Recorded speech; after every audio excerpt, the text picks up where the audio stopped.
જય શ્રી કૃષ્ણ વૈષ્ણવો, સર્વ વૈષ્ણવોને મારા ભગવત સ્મરણ. શ્રી ગોવર્ધનનાથ કી જય, શ્રી વલ્લભાધીશ કી જય. પુષ્ટિ સત્સંગ ચેનલમાં સર્વ વૈષ્ણવોનું હાર્દિક સ્વાગત છે. વૈષ્ણવો, આજે સત્સંગમાં આપણે જાણીશું કે પુષ્ટિ માર્ગમાં દોલોત્સવનું શું મહત્વ છે, એમની પાછળની શું ભાવના છે અને ધૂળેટી કઈ પ્રકારે પુષ્ટિ માર્ગની અંદર ઉજવવામાં આવે છે, કેમ તેને દોલોત્સવ કહેવામાં આવે છે, આજે સત્સંગ દ્વારા આપણે જાણીશું. તો વૈષ્ણવો, શરૂઆત કરીએ સત્સંગની એ પહેલાં આપ બધાને વિનંતી કરું કે પુષ્ટિ સત્સંગ ચેનલને અવશ્ય સબસ્ક્રાઇબ કરવી, જેથી દરેકે દરેક પ્રકારના સત્સંગો તમને પુષ્ટિ માર્ગીય સત્સંગો આ ચેનલ પર પ્રાપ્ત થતા રહેશે.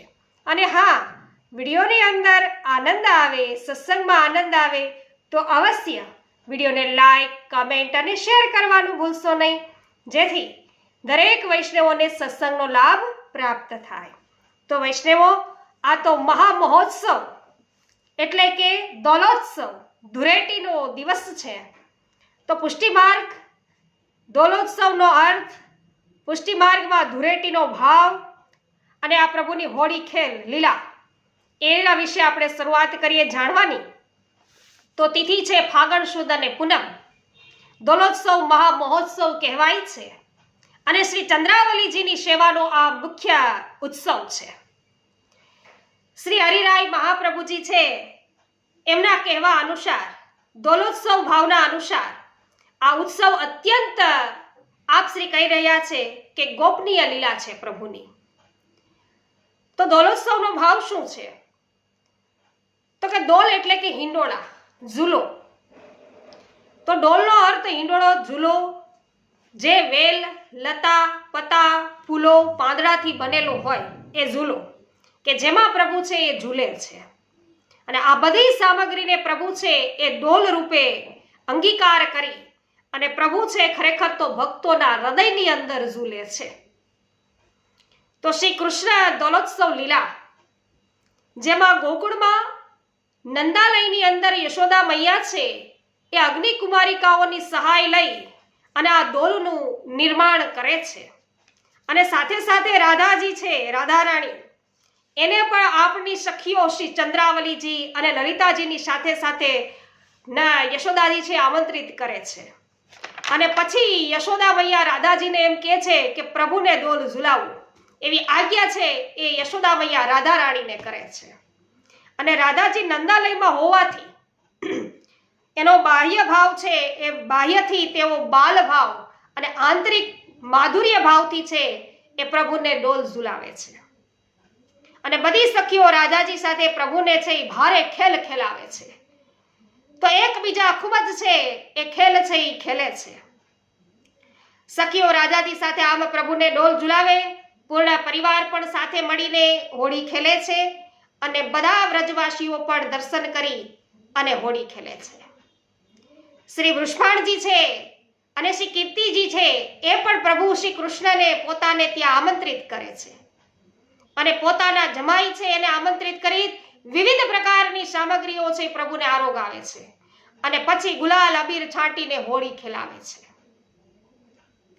તો દોલોત્સવ છે એ પ્રભુની ગુપ્ત અને દિવ્ય ક્રીડા છે. દોલોત્સવ એ રાસ લીલા છે અને આ કારણથી આ લીલા ગિરિરાજજી, કુંજ આદિ સ્થાનોમાં થાય છે. અને મુખ્ય 4 સ્થાનોમાં દોલ હોય છે. એક શ્રી ગોવર્ધનમાં, શ્રી ગિરિરાજજીમાં, એ બીજી છે એ કુંજમાં, ત્રીજું છે એ શ્રી ગોકુલમાં, શ્રીમદ ગોકુલમાં, અને ચોથું છે દોલ એ શ્રી યમુનાજીના તટ પર હોય. તો કુંજમાં બધી સ્વામિનીજીઓ છે એ માધુર્ય ભાવથી ડોલનું નિર્માણ કરે છે અને પછી યુગલ સ્વરૂપને ડોલમાં બિરાજિત કરે છે. અને પછી આપને હોરીના રંગોથી, કેસુડાના જલથી ભારી ખેલ ખેલાવે છે, એકબીજા સાથે ખેલે છે.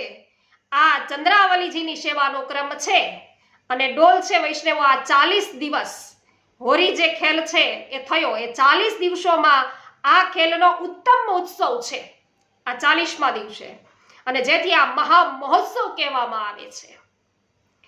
પુષ્ટિ માર્ગીય હવેલીઓમાં પણ આ ડોલનું છે એ અધિવાસન થાય છે. પુષ્ટિ માર્ગમાં દોલોત્સવ છે એ કામ વિજય ઉત્સવ પણ કહેવાય છે.